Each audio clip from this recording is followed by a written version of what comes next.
नमस्कार दोस्तों, आप सभी का स्वागत है मेरे चैनल धार्मिक कहानियाँ में। दोस्तों, आज सुनेंगे अधिक मास में आने वाली दूसरी कल्याणकारी एकादशी परमा एकादशी। तो चलिए सुनते हैं परमा एकादशी व्रत की कथा। एक समय भगवान श्री कृष्ण युधिष्ठिर महाराज को सभी एकादशियों के महत्व तथा विधि विधान बता रहे थे। तब युधिष्ठिर महाराज ने श्री कृष्ण भगवान से अधिक मास के कृष्ण पक्ष में आने वाली एकादशी के विषय में पूछा। भगवान श्री कृष्ण बोले, हे धर्मराज, अधिक मास के कृष्ण पक्ष में आने वाली एकादशी परम पुरुषोत्तम या कमला एकादशी कहलाती है। 3 वर्ष में एक बार आने के कारण अधिक मास की एकादशी का बहुत महत्व है। अब मैं तुम्हें एक कथा सुनाता हूँ, ध्यान पूर्वक सुनो। भानु नाम का एक अत्यंत धर्मात्मा ब्राह्मण अपनी पत्नी के साथ निवास करता था। उसकी पत्नी पतिव्रता स्त्री थी। वह दोनों सदाचारी और धर्म कर्म में विश्वास रखने वाले थे। दोनों पति पत्नी स्वयं भूखे रहकर भी अतिथियों की सेवा पूरे मन से करते थे। धन की कमी के कारण एक दिन ब्राह्मण ने अपनी पत्नी से कहा, हे प्रिय, मैं धन कमाने के लिए शहर जाना चाहता हूँ। इतने कम धन में हमारा गुजारा नहीं हो पा रहा है। मैं शहर जाकर कुछ धन कमाकर वापस आ जाऊंगा और हम खुशी खुशी अपना जीवन व्यतीत करेंगे। यहाँ मेरे न रहने से तुम अपना ख्याल रखना। यह सब सुनकर ब्राह्मण की पत्नी बोली, स्वामी, मनुष्य जो कुछ पाता है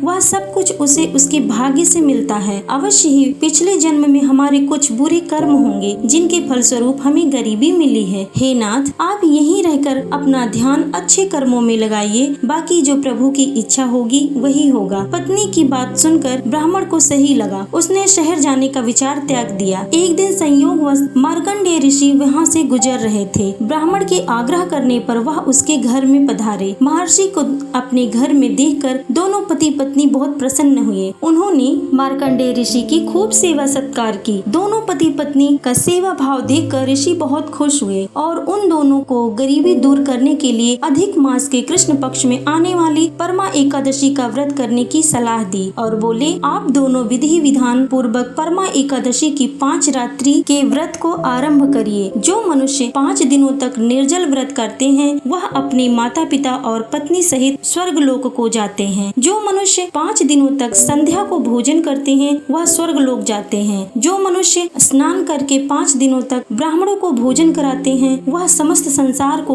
भोजन कराने का फल प्राप्त करते हैं। जो मनुष्य इस व्रत को पूरे विधि विधान से करते हैं उन्हें तीनों लोगों का दान करने के समान फल प्राप्त होता है। जो मनुष्य इस व्रत को तिल का दान करते हैं, तिल की संख्या के बराबर वर्षों तक वह वैकुंठ लोक में वास करते हैं। जो मनुष्य घी का पात्र दान करते हैं वह सूर्य लोक को जाते हैं। जो मनुष्य 5 दिनों तक ब्रह्मचर्य पूर्वक रहते हैं वह देवांगनाओं के साथ स्वर्ग को जाते हैं। अतः हे ब्राह्मणी, तुम अपने पति के साथ इस व्रत का पालन करो। इससे तुम्हें अवश्य सिद्धियां और अंत में स्वर्ग की प्राप्ति होगी। यह एकादशी धन और वैभव देने वाली है तथा पापों का नाश कर उत्तम गति प्रदान करती है। धनाधिपति भगवान शिव ने भगवान विष्णु को अध्यक्ष पद प्रदान किया है। दोनों पति पत्नी आनंदित हो गए। समय आने पर ब्राह्मण ने विधि पूर्वक इस एकादशी के व्रत को किया, जिससे उसकी गरीबी दूर हो गई और पृथ्वी लोक पर कई वर्षों तक सुख पूर्वक जीवन व्यतीत के पश्चात वह दोनों श्री भगवान के उत्तम लोक वैकुंठ को प्रस्थान कर गए। अतः हे महाराज युधिष्ठिर, जो मनुष्य विधि पूर्वक इस व्रत को करते हैं भगवान विष्णु उनका अवश्य ही कल्याण करते हैं। जय श्री हरि विष्णु। दोस्तों,